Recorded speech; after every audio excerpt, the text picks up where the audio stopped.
काशी में प्रताप मुकुट नाम का एक राजा राज्य करता था और उसका एक बेटा था जिसका नाम था वज्र मुकुट।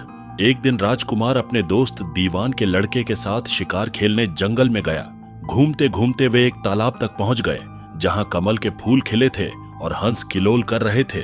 तालाब के किनारे घने पेड़ थे और वहां पक्षियों की चहचहाहट सुनाई दे रही थी।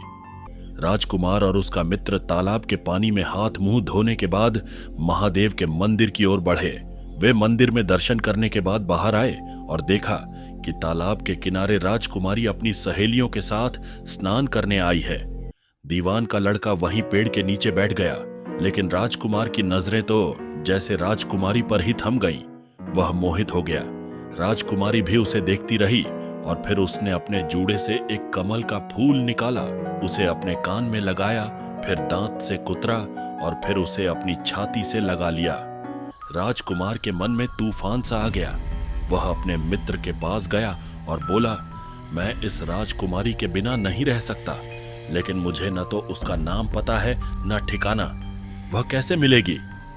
दीवान के लड़के ने समझाया, राजकुमार, उसने सब कुछ बता दिया है।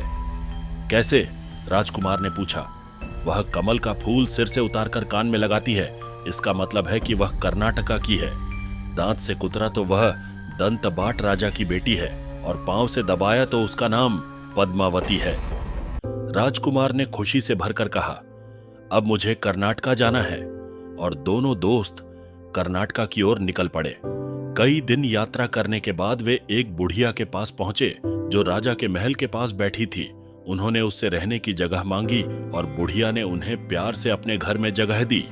बुढ़िया से बातचीत में पता चला कि वह राजकुमारी पद्मावती की धाय है और राजा की चाकरी करती है। राजकुमार ने बुढ़िया को संदेश दिया कि वह राजकुमारी को बताए कि वह उस राजकुमारी से मिला था जो तालाब पर था। जब बुढ़िया ने राजकुमारी को संदेश दिया तो राजकुमारी गुस्से में आ गई और उसे थप्पड़ मार दिया, लेकिन दीवान के लड़के ने समझाया कि यह सिर्फ संकेत था। उसने कहा, चिंता मत करो, राजकुमारी तुम्हें अंधेरे में मिलने के लिए तैयार होगी। फिर राजकुमार ने रात को महल में चुपके से प्रवेश किया और राजकुमारी के साथ समय बिताने लगा। लेकिन एक दिन उसे अपने मित्र की याद आई। जब उसने राजकुमारी से कहा तो उसने जहर मिलाकर भोजन भेजा। राजकुमार ने दीवान के लड़के की बात मानी और उसे बताया कि वह अब उस राजकुमारी से मिलकर अपने प्यार को पूरा नहीं करेगा।